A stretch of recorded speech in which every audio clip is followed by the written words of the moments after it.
Phone tapping case కీలక మలుపులు తిరిగింది. భూపాలపల్లి అదనపు ఎస్పీ భుజంగరావును పోలీసులు విచారిస్తున్నారు. ఇంటెలిజెన్స్ పొలిటికల్ వింగ్ లో అదనపు ఎస్పీగా భుజంగరావు పనిచేశారు. ప్రణీత్రావు, భుజంగరావు, తిరుపతిరావు కలిసి ట్యాపింగ్ చేసినట్లు గుర్తించారు. మరోవైపు ప్రణీత్రావును 7వ రోజు విచారిస్తున్నారు. ఆయనతో పాటు ఎస్ఐబీలో పనిచేసిన అధికారులు, కానిస్టేబుల్స్ ను ప్రశ్నిస్తున్నారు.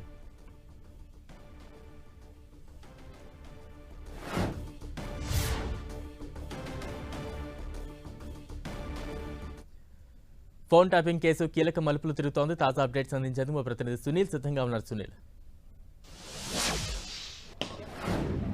రాష్ట్ర వ్యాప్తంగా తీవ్ర దుమారం రేపుతున్నటువంటి ఫోన్ ట్యాపింగ్ కేసులో ఇప్పటికే ఎస్ఐబి మాజీ డీఎస్పీ ప్రణీత్రావుని 7 రోజుల పాటు, అంటే ఈ రోజు 7వ రోజు సుదీర్ఘంగా అటు పోలీసులు విచారిస్తున్నారు. ఆయన స్టేట్మెంట్ కూడా నమోదు చేసుకున్నారు.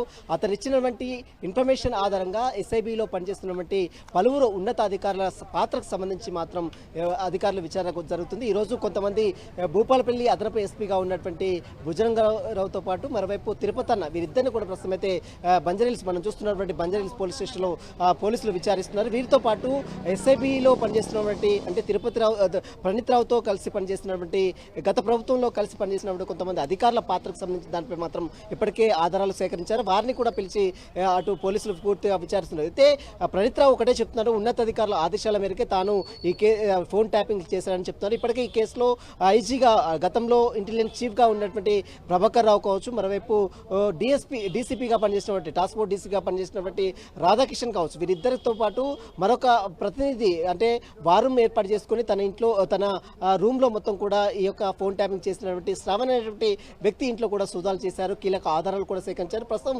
వీరందరూ కూడా, ముగ్గురు, రాధాకృష్ణరావు కావచ్చు, మరోవైపు ప్రభాకర్ రావు కావచ్చు, మరోవైపు శ్రావణ్ కావచ్చు, వీరు ముగ్గురు కూడా ప్రస్తుతం పరాల్లో ఉన్నట్లు కూడా పోలీసులు గుర్తించారు.